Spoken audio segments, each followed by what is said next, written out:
time for Arrested DevOps, the podcast where we help you achieve understanding, develop good practice, and operate your team and organization for maximum DevOps awesomeness. I'm Matt Stratton, and my co-host today is Bridget Kremhout.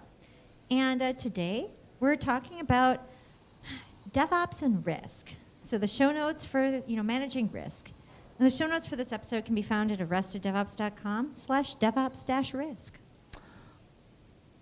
But first, a word from our sponsors. Arrested DevOps is brought to you by 10th Magnitude, a company that figures if you're listening to this podcast, you must be pretty cool. 10th Magnitude empowers businesses to better collaborate across teams and achieve IT transformation using cloud. They enable customers to innovate, automate, and accelerate by leveraging the power of Microsoft Azure. You can find out more at arresteddevops.com/10th Magnitude. This episode is brought to you by Datadog, a monitoring tool that helps bridge the gap between operations and dev teams. Datadog brings together system metrics, changes, alerts, and events from over 120 common infrastructure tools, such as Chef, Docker, and AWS, so that dev and ops teams share their key data and alerts in a single place and collaborate on issues in real time. Datadog is available for a free 14-day trial at arresteddevops.com/Datadog. This episode is sponsored by VictorOps. Built for modern incident management, VictorOps provides a unified platform for real-time alerting, collaboration, and documentation. Driven by your IT and DevOps system data, VictorOps helps you to respond to incidents more effectively so you can minimize downtime and make being on call suck less. Visit arresteddevops.com/VictorOps to schedule a demo or start your trial. Mention you heard about VictorOps on Arrested DevOps, and you'll be eligible for some sweet discounts too.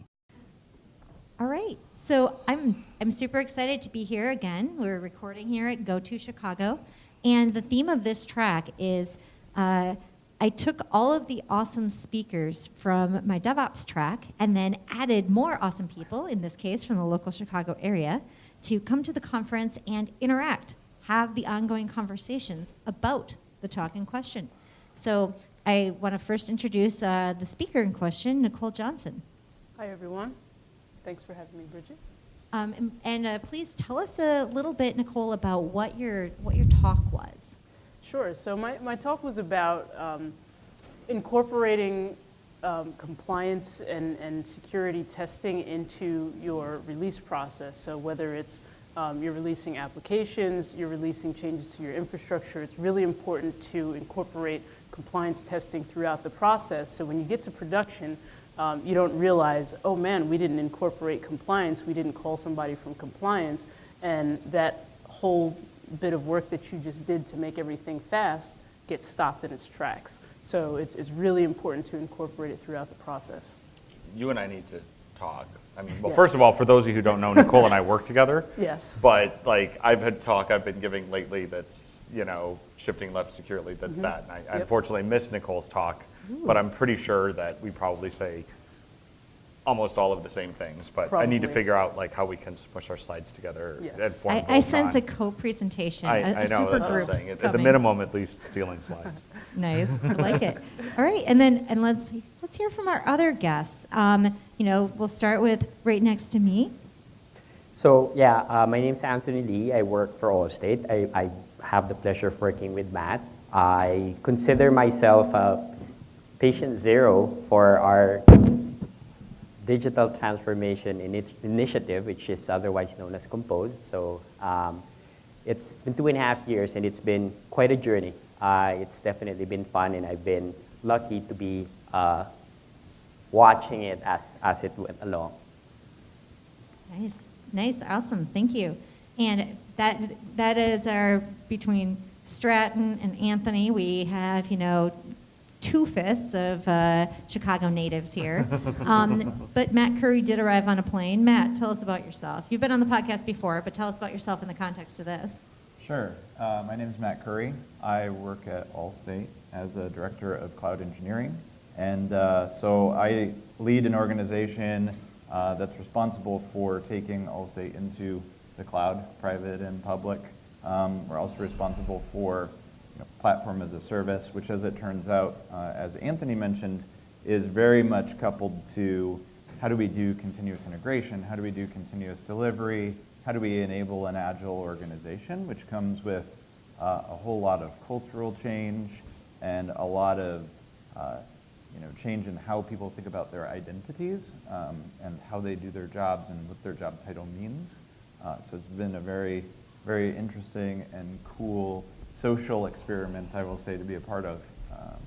Nice. And so the reason that I wanted to put you folks all together is because Nicole gave us some good insights into the how and why of automating things in your compliance.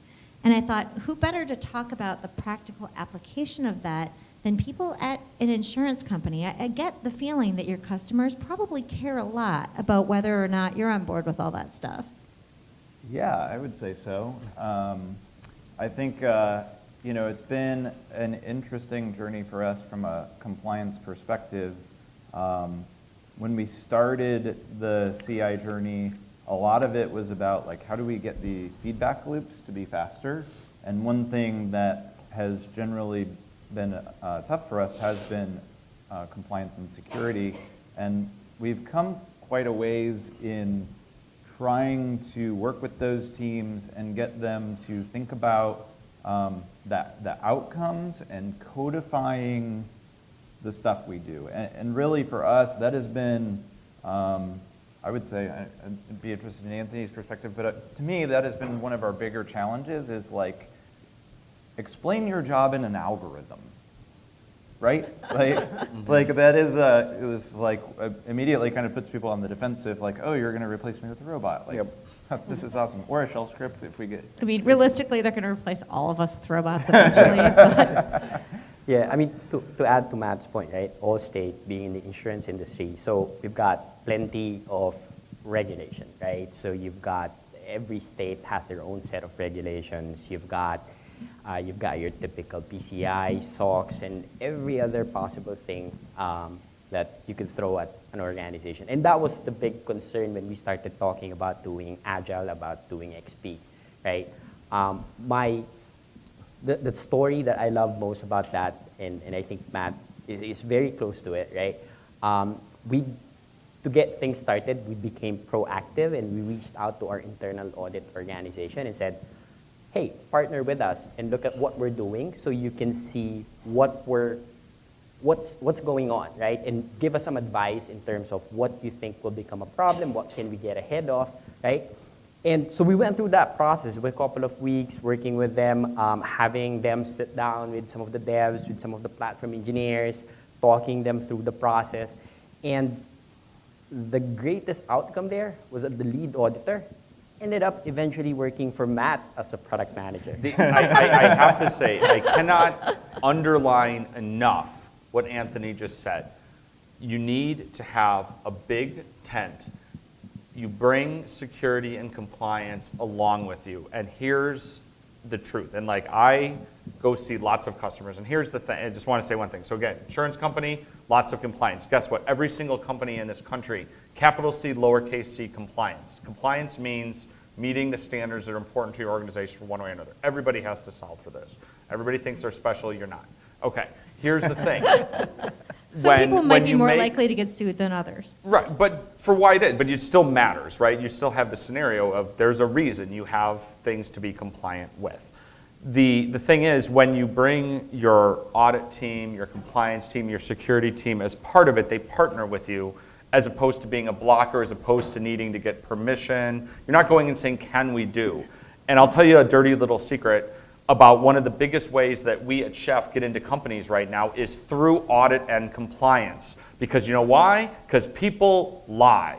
Computers don't lie, right? There's the idea of, and I know I'm a host, but I am very passionate about this. So this is all I talk about right now. That is exactly what they saw in our systems, right? The entire concept of CI and CD, right? Every deploy to production, you can trace it back to a GitHub commit. And for them, that was mind-blowing. That was like, in words, and I quote, was that, I've never walked out of an audit with a smile on my face. And these guys are doing it right, and everybody should be doing it this way. And I actually want to hear what Nicole is seeing in customers, because I know you go in and visit a lot of customers for Chef too. Like, what are you seeing, the landscape of audit and compliance? Yeah, and when you don't bring in your compliance teams early on, they get scared because you start doing things really fast. And they're like, oh man, how are we going to keep up when they can barely keep up as it is? And they hand you a spreadsheet or a PDF and they say, here, tell us how compliant we are. And you're like, how are we supposed to do this, with all the other things that we have going on? And you have to take the time out to do it, slowing yourself down. But when they're part of the process, they get to see what you're doing and they get to see all the value that you're bringing with the great practices that you're borrowing from developers with CI/CD and codifying compliance. And they say, whoa, that's awesome. That way we can verify this stuff, we can report on it, and we can collect that data in a programmatic way rather than relying on people. Right. And you're not automating somebody out of a job there because you're like, no, I still need your big brain to know what's important. What I'm asking you to do is describe it in a way that we can be consistent rather than describing it in a PDF, right? Yep. But it still has to be described. You still know what's important. And there's no computer or algorithm out there that's going to be smarter than the risk officer to know what's important, right? So that's where it starts to really resonate to that. And I'm like, there's this idea of audit theater, right? And I've worked for a lot of financial companies and stuff, and sorry for those of you who are listening aren't going to see my little thing, but it's the sine wave of compliance, right? It's like we're doing our regular business, and so we're down at the bottom, and we're not very compliant because we're doing shit. And then we're like, oh, quarterly audit's coming. Let's go and everybody's going to bust their ass and get all the systems nice and compliant. And then the auditors show up and they look and they're like, everything looks amazing. And they leave. And then we go back to business as usual and it starts to drift down. So and it's then not even a sine wave. It's more of like a cliff. Well, that's what I mean. Well, it comes down and up. But I mean, it does start to curve because we know it's coming, right? Like we're like, we have this. It curves up, but then you don't stay sort of compliant for a while. You don't stay, you stay sort of compliant for, well, it depends on how long it takes the auditors to do their work. If you have slow auditors, you stay compliant for longer. So, but the difference is if it's part of your process, you're continuously compliant, right? You're like, it's there, and then like you said, people walk out of an audit with a smile on their face, and they're like, and your auditor, your compliance folks love it because they're like, at any time, I know that an auditor could just randomly walk in here, and I'd be like, boom, this is our state. I don't have to go prep my tech folks to make sure everything's okay. I think that's the challenge, right? Because the typical response to audits and compliance is, oh, let's put a process to gate that and come up with PDFs and Word documents and fill those out, right? So the auditor comes in and looks at your PDFs and say, wait, this one is missing this particular document, and oh, that's an audit issue. So naturally, how we react, because we're process driven, you add another layer of process to say, oh, this process is going to make sure we fill up that. And then the next time the auditor comes in and say, oh, wait, the process that was meant to check the process did not do its job. So that's an audit issue again. And now we're so far away from what we were even trying to do in the first place. Exactly. And that's what the system solves for you. And I think that one of the key things, hitting back to what Anthony said, engaging with audit early, was it allowed for bidirectional communication, which is not typically the way the audit goes. Usually it's you shall give me these things, and then I do whatever I can do to either lawyer my way out of having to give that, which happens all the time, or I give you the minimum amount of effort that I can contribute to produce that artifact. And I think that the key part of that engagement was it allowed for two things. It allowed us to educate them on what we were capable of with new tools and new technology and new thought process, which is something they could have never imagined up on their own without seeing it firsthand. So that was huge because that opened up the conversation. And then the second thing that I think was maybe even more crucial was it allowed us to engage in a dialogue with them in such a way that we could understand their outcomes and incentive systems, which, as it turns out, isn't to check the box. Who knew? It very much feels like that is the case in many situations. But to really be able to sit with them and speak about risk and speak about the language, our language in their terms, enabled us to build a bridge rather than kind of pile another brick on the wall, so to speak. And you're thinking about outcomes, right? Which is what testing is about, and security and compliance are just another aspect of quality, right? Yeah. Like, And putting your bricks into a bridge instead of a wall sounds suspiciously like DevOps. Crazy, isn't it? I think like one of the things like Nicole talked about is, and you're touching on it too, which is again, starting at the beginning. So like the traditional thing that we do when we think about security and compliance, so we have this like 4 sprint project or 8 sprint projects or whatever. And we chug away, and then our last sprint is called a hardening sprint. And that's when we security test. And guess what? It fails because we haven't even looked at this shit this whole time. So now we have a choice. We can not ship and delay, which we can't do because the salespeople have already promised this product to everybody, right? We've got commitment, so that's not an option. Or then we go to security and we get an exception. Right. And the thing is, the bad guys on the internet don't care that you have a note from your mom that says it's okay you didn't patch Heartbleed, right? Like it's all theater. And it's the thing, and if you made the same conversation about functional testing, it sounds ridiculous, right? If I'm like, we're not going to do any QA till the last sprint, hopefully it sounds ridiculous to you, or you may have worked at some companies I've worked at in the past.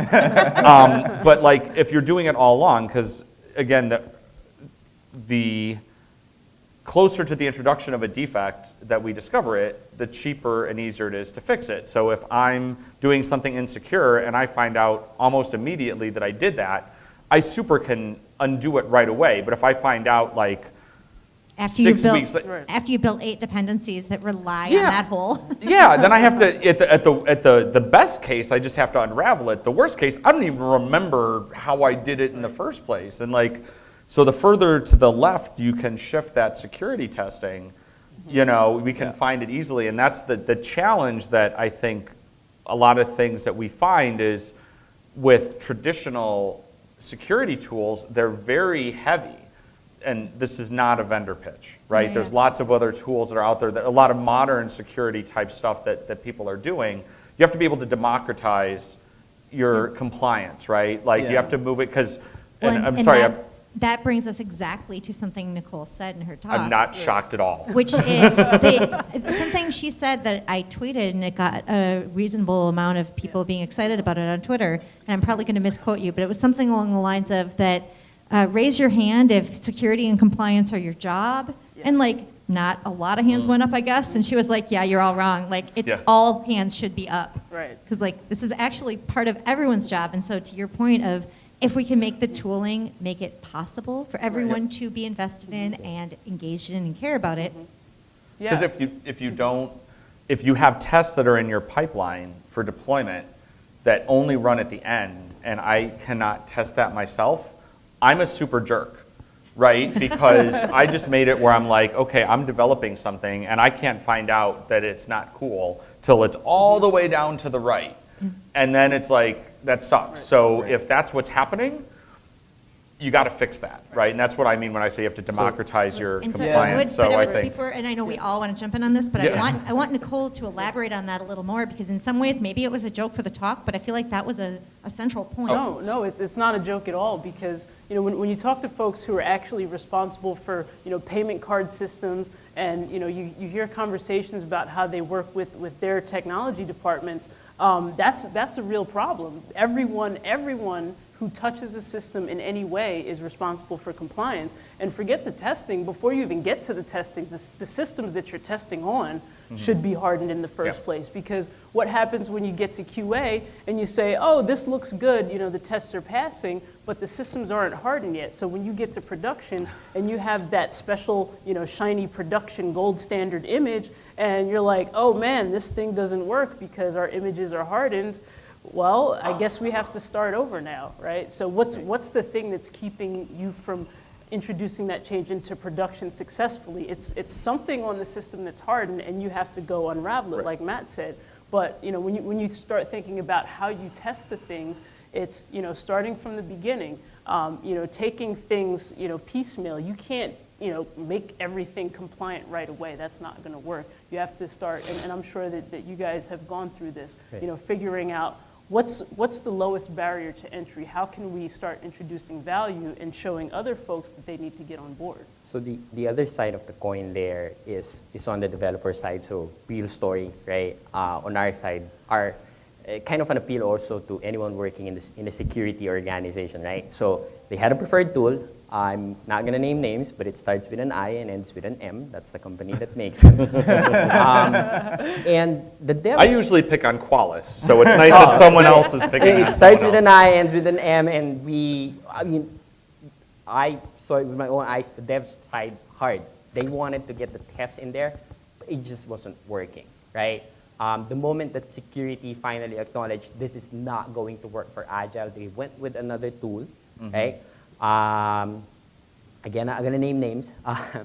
But I think in about 2 weeks, we got like 60 or so dev teams immediately switched to that new product, right? It's now part of their pipeline. Every commit now goes through the scanning process. In 2 weeks, right? 60 individual teams doing it on their own was able to switch or was able to implement it because the devs do want it, right? The devs want to act They don't want to responsibly. find out later that they screwed. Yeah, and that just pisses you off, right? You're Exactly. Like somebody beat you, right? You don't want that. Nobody wants to get beat by anyone, particularly in production, Yeah. right? So they wanted to do the right thing, but we have to give them the right tools, right, to be able to do things the right way, right? Like Andrew Clay Schaefer says, make the right thing the easiest thing. Right. There's a great, in one of my favorite books is Switch, and there's the example of, there's a plant where they had this machine where people kept cutting their hands on the blade, and they're like, well, they could have done all this training and told people keep your hand out of the way and everything, and instead they redesigned the machine, so to turn it on, you had to put your hands away from, both hands had to push a switch away from the blade, so you literally couldn't cut your hand. And I believe in trust but verify, right? So the same thing, like you said, okay, you've enabled the devs. They don't have to do that, right? The devs could, now you might have it in the commit thing, but you're like, FYI, you're gonna get tested with this tool later. And what I always tell people when we talk about things with compliance or whatever, I'm like, or just any kind of testing, you're like, you don't assume that anybody's gonna test locally. But all it will take is a couple times of failing a test in the pipeline, and people will learn that they're just wasting their time, right? So you make the right thing the easy thing, but that's again why it's so important to be able to be consistent, because otherwise, you want to give them the tool to be able to do it, and it's up to them if they do it or not, right? I mean, the only person, to be quite frank, the only person they're hurting is themselves. Exactly. They're just wasting their own time, and nobody wants to waste their own time, And I think that there is something important, and one reason that I wanted both Anthony and Matt on here is because, hey, guess what, Matt? You get to be leadership. You're wearing costume, right? You left your jacket on for a reason. Oh, he's never going to wear it again. I'm acting as leadership. You're acting the. Yeah. You're speaking with the voice of leadership here. Obviously, it's great to incentivize devs to want to put the right kind of testing in their pipelines, but what happens if you need to make decisions at a higher level and kind of, for lack of a better term, impose them upon people? How do you handle that? So this is really interesting. Kenny from Vividal and I have had multiple conversations. We actually had dinner the other night, and I was telling him, I keep repeating myself, but my comment is always if you have a problem that every developer needs to solve, that should become a platform concern. And I think that compliance definitely falls into that category.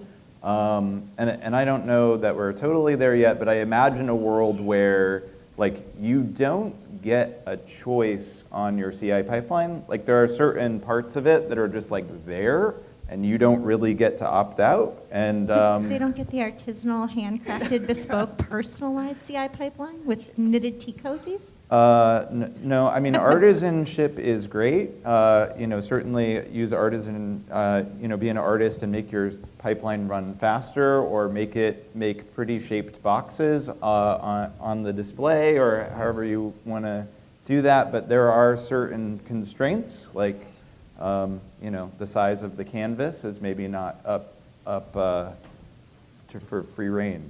So, but again, it's systematizing, treating the organization as a system, building systems that enforce the thing instead of people that enforce the thing. Because that, when you get to like short feedback cycles and all these things that, as Matt said, like to shift everything to the left, like committees are not scalable. I mean, it's just like physics. Like, and you know, it's always interesting because you go to engage teams that haven't moved in that direction, and it's always like, well, I don't have time to meet with you because I'm too busy going to meetings. And it's like, well, but I'm supposed to ship my software, and like, I can't wait until you have a free calendar appointment available like 6 months from now.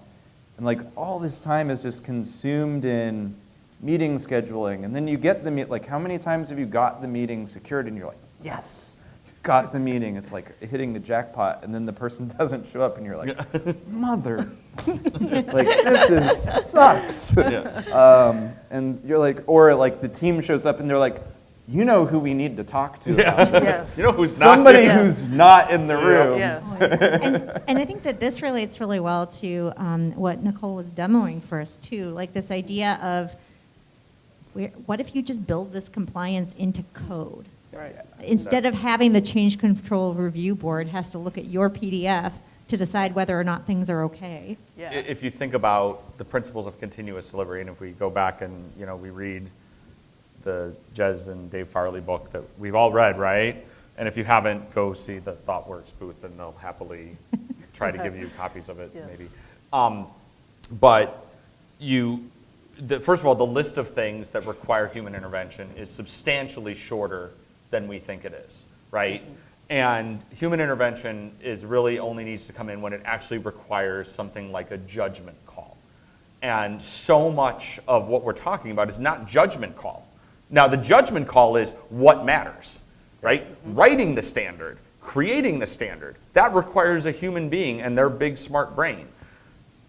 Identifying whether or not a system matches the standard does not require a human being, right? In fact, human beings are shitty at it because human beings lie, right? Human beings make mistakes. Human beings get bored, and human pattern beings- matching is hard. Well, and again, to quote from the CD book, the problem is having a human evaluate a system for compliance is a very boring and monotonous task that requires a high level of skill. Asking a highly skilled individual to do a boring and monotonous task introduces more errors than inebriation or sleep deprivation. So that's a great job for a robot, right? And in the meantime, and then this also gives you, when you're treating your compliance as code, it means you've got a common language. And I know this is like the inspect, pitch, but whatever way you do it. And that's because her talk was about that. That's what I Right, want but Nicole but to the tell idea us is we're about. saying what we're doing, right, is also, you're, I- go ahead. sorry. Yeah. So also it requires the right human being, right? Yeah. So if I had a dollar for every time I asked the wrong person, okay, cool, you want to test for compliance, what do you need to test for? Right? So it requires the right human beings. So those committees that define those standards for the organization and say, okay, here's the things that we need to test for. Those human beings that are interacting with the systems, they're the ones who have the context that say, well, I think that one isn't as important, or I know for a fact that we can't do that because of the way that we do this other thing, right? So those human beings that interact with the systems, they can add the context to what the committee's deciding and then come to an agreement, right? So that's that collaboration, and that's that incorporating compliance early on in the process so that you can define the standards effectively and in a way that makes the most sense, right? Because there's always going to be exceptions. You're never going to pull out a CIS benchmark document and just be slap it on 100% there. right. Well, Yeah. And it's to Matt's point where he's like, I need to collaborate with you, and I can't because you're too busy, and it's probably because you're going doing all this manual shit,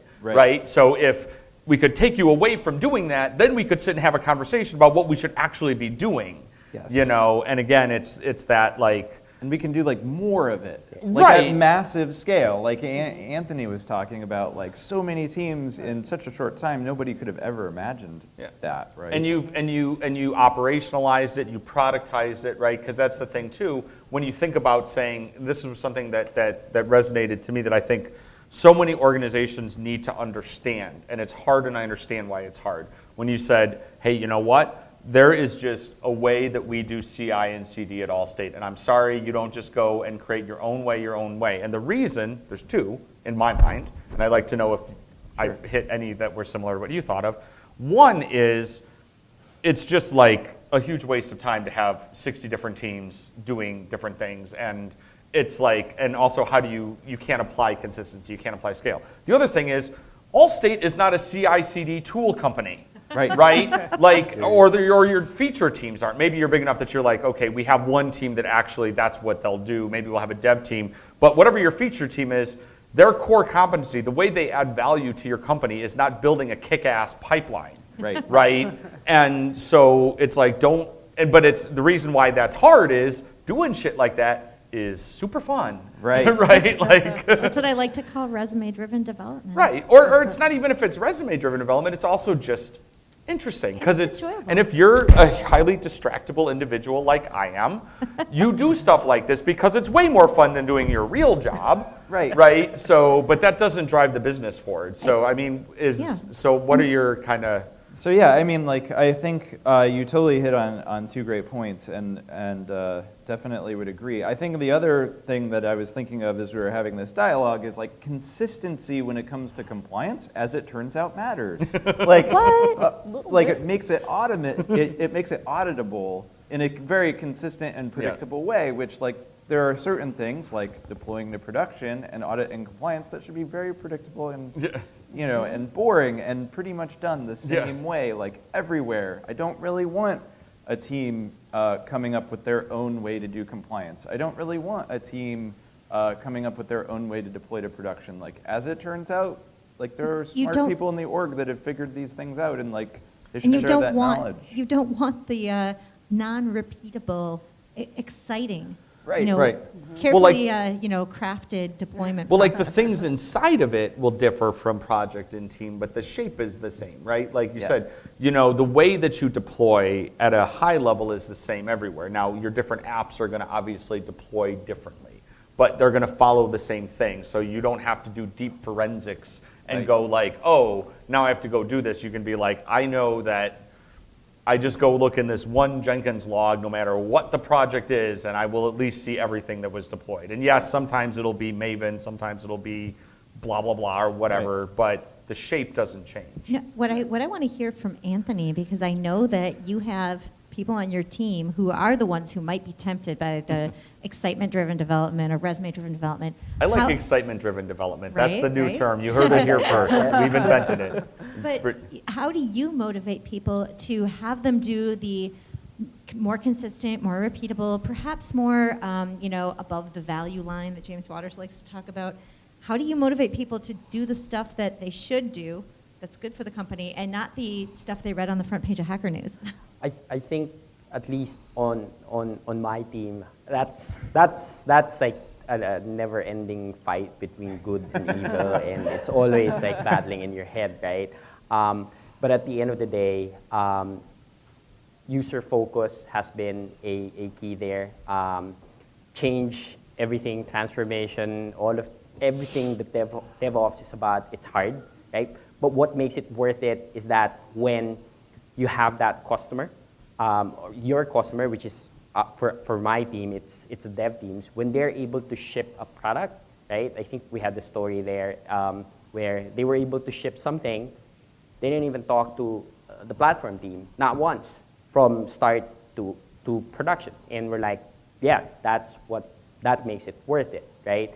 And that kind of keeps the team grounded and focused on, okay, this is really what the devs need, right? If you constrain it within that business outcome, right, that outcome you want to accomplish for the devs, then we get razor focused in terms of the outcome we want, but we get a little bit of flexibility in terms of how we get there, right? You get to choose, obviously, tooling or the approach to solve the problem. You can use as much creativity there, but the outcome is still consistent, right? That's what we want for our users, and that kind of helps. Yeah, I have a question for you guys. How easy was it, or how hard was it to change the culture to, you know, work in a different way and think about compliance in a different way? So I would say a couple things. One, I don't know that we can totally take credit for all of it. We definitely had some help and like some open-minded partnership in our security and compliance You can organizations. totally take credit for it. It's fine, because they're not on the show, so you're saying I think they so- might not be watching. And then I think, and I was thinking about this earlier as we were talking, like one thing that's really interesting is in many cases, and we hit on this, like the process is based on what tools we already bought. And so in many cases, like it becomes like just a financial conversation of, Yes.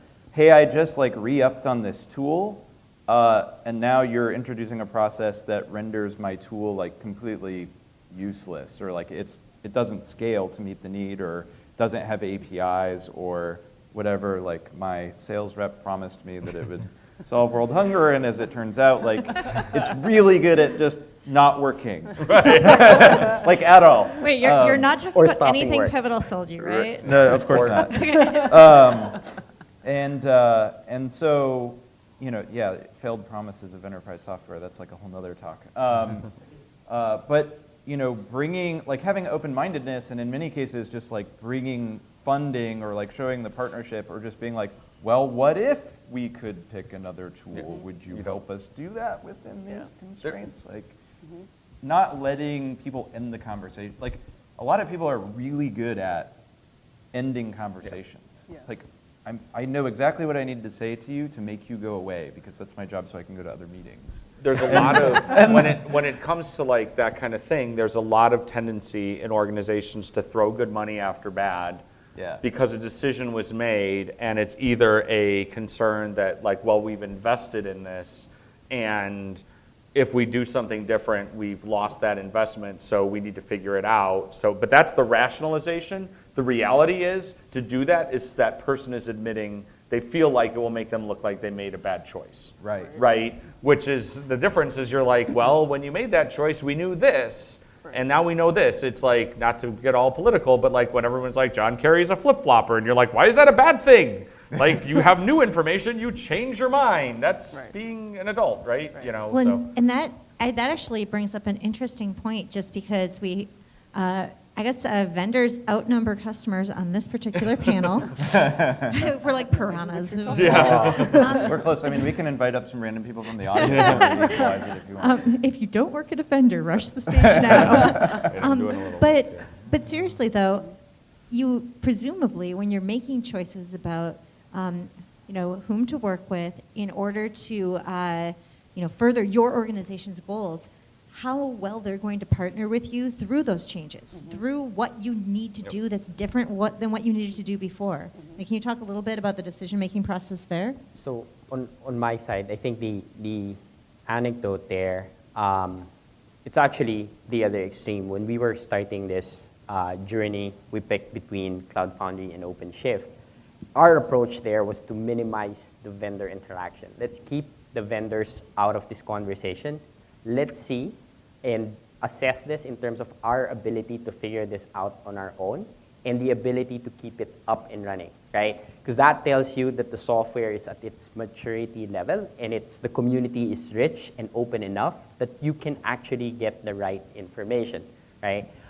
So I think that's probably one way of looking at it. May not apply to all situations, right? Because some vendors wouldn't even let you access to their download site until you sign a big check. But Well, there's that, and there's also, and again, trying to not put my vendor hat on, and then also, we did an episode with Michael Ducey called Vendors, Friends or Frenemies, and talks about sort of a more modern software vendor where it really truly is a partnership. And that is one of the things with Chef, where it's a matter of, to be quite honest, I understand where you're coming from, where you're like, this software should stand on its own. But the thing is, software is not just a bunch of bits that you don't know Chef as well as I know Chef. True.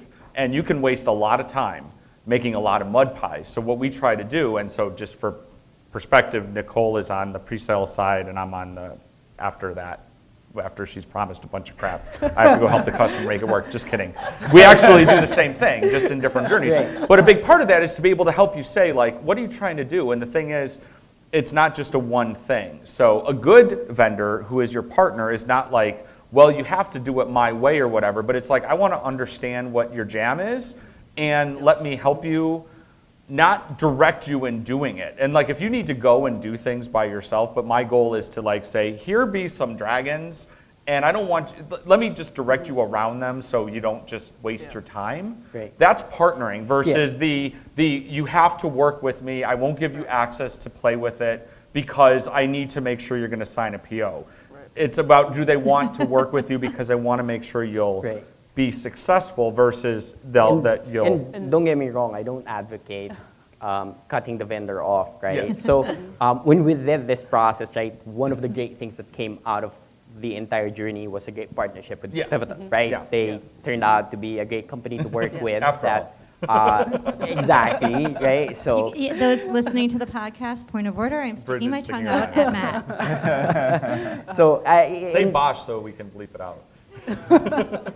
but to Is that your a swear word on this show? It was at first. It was a joke on Matt's part because I told him like I don't fucking like being bleeped out. Yeah, she doesn't like the bleeping, so. Anyway, So- but you're actually making a very good point. and No, we were and, talking about and, and, ridiculousness. and that was it, right? So I Yeah. completely agree with Yeah. you. Yeah. That's what I love about the industry we're in right now, right? Because there's an opportunity for you to learn from the community. There's an opportunity for you to partner with great vendors, great companies, right? And build on top of what each other is doing. And cross-vendor, there's actually, I want to tell a really fun story that is, I know we kind of now have gone a little bit into talking about partnering and vendoring, but this story is, and it involves the three vendors sitting on the stage, one of whom may not know she's involved in this story. Wait, we have three vendors? Chef, No, Pivotal. the humans, Oh, okay. the three people, Bridget, Nicole, and Matt. I'm not a vendor. So She's a a partner. couple of weeks ago, Bridget reached out to me. She texted me and said, hey, I was talking to someone at blah, blah, blah company, and he had listened to our episode that we did about ITIL and DevOps and was like, hey, you know, that show was like the first time I've actually heard anybody really understand how these two things really work. Do you think Matt would be willing to come talk to my group just about that? And so Bridget's like, do you mind if I send him your info? I'm like, sure, no problem. But then what was also funny is he espoused to her, like, we're having issues with compliance, we're concerned about that. And Bridget said, hey, you should talk to Nicole Johnson about this thing called InSpec. And it's like, Bridget was telling me that she's like, his mind was kind of blown that A, she knew about, and B, would speak highly of a quote unquote competitor's product. But But I mean, this is a customer I've gone and visited and spoken at their internal events, and I want them to have the best possible thing. And Yeah. if the best possible thing for them is often Cloud Foundry, and they should do that. Cloud Foundry is not InSpec. Yeah, right, It that's does the not thing. hurt It's us like whatsoever for them to use InSpec. Yes, and as you started telling that, I knew where that was going. 'Cause I was like, I think I saw that email. Yeah. And it probably resulted in work. so that- but what it comes down to is your vendor also willing to ask you the hard questions? Like, why do you want to do it like that? What's the benefit? And just because you can do it doesn't mean that you should. If I had $1 for every time I said that, and the customer proceeds to do that anyway, and there's pain, but trying to understand not just what they're trying to do and what the end goal is, but why are they doing that way? If they say, well, we can't do this thing because this other team is responsible. Okay, let's go talk to that team. Like, how can we help you break down some of these barriers and even serve as sort of a go-between for the folks in your organization, right? So partnering is not just selling you the thing and dropping it off and saying have fun. It's about helping you work through some of these things and asking the hard questions, even if they're on your behalf. Yeah, I think the other thing that's interesting, that's really revealing as you do vendor selection is sometimes you go to your vendor of maybe an existing purchase that you've made or a tool you're thinking about purchasing and you say, hey, I'm trying to do something like this. Can you help me? And you get one of two responses. One is, yes, totally, I've done this before. I know exactly how to do what you're trying to do. The other is like, let me go talk to this guy that's like one person in a 10,000 person company that may have like kludged this into working at some point. That sounds like a great idea to YOLO out into production. Yes, yes. It's like, this feels like it may not end well for me. Well, or the problem too is the problem is then if you subdivide that first bit of yes totally is sometimes you get yes totally, but that wasn't But it actually wasn't true. true. Right? Like, and but we can do that, and this is something I think as consumers of enterprise software, we have gotten better as humans. I'm not a consumer of it myself, where it used to be that you had your relationship with your one vendor and you needed a thing and you went to them and said, do you have a thing that does this? And they're like, well, sort of. And you're like, great, give that to me. Right? It's like, IBM is the answer, what's the question? And I'm sure we've all worked in places where, again, you're like, well, I want the Microsoft version of that. And Microsoft's like, we kind of don't really have that. And you're like, give me the closest thing you have. Sure. So Because getting that and PO this is through why is easier. 2017, why as much as, we talked about this morning that this still sucks, there are ways that it doesn't suck, right? Because you do have, there's still shitty vendors out there, but I do think there's, companies that understand fit for purpose. We understand. Right. So Whether we believe it or not, I think even Microsoft will tell you the same thing. They'll come to you and say, maybe you don't use this piece. Another whole episode. We are definitely out of time at this point, so I want to give our panelists a chance to say one last thing. And I don't have a clock running anymore, so try to keep yourself to 60 seconds or less. And starting with Anthony, people are interested in managing risk and security and compliance and all that good stuff. What's your best piece of advice to them? So I think Nicole had asked earlier, and I kind of lost track of the thought, but how do you convince security to adopt more agile methodology and things like that? I think in DevOps, we talk about embracing change in systems, right? By doing it more often and in smaller increments. The same thing applies to organizations and people, right? Don't try to change everything at once in one day, right? Small things, right? Small incremental things. It goes a long way, and it helps you kind of adapt an organization. Cool. Yeah, yours was so good. I might not have one. What I would say, is partnership and like trust and credibility is the fundamental foundation by which all of this can be executed. So a lot of it is you may not have that today, and you may need to do a lot of upfront effort, a lot of upfront investment in establishing, like, hey, as it turns out, I'm not trying to like put all of our PII on the internet. I know that you believe that about me, but this is not actually true.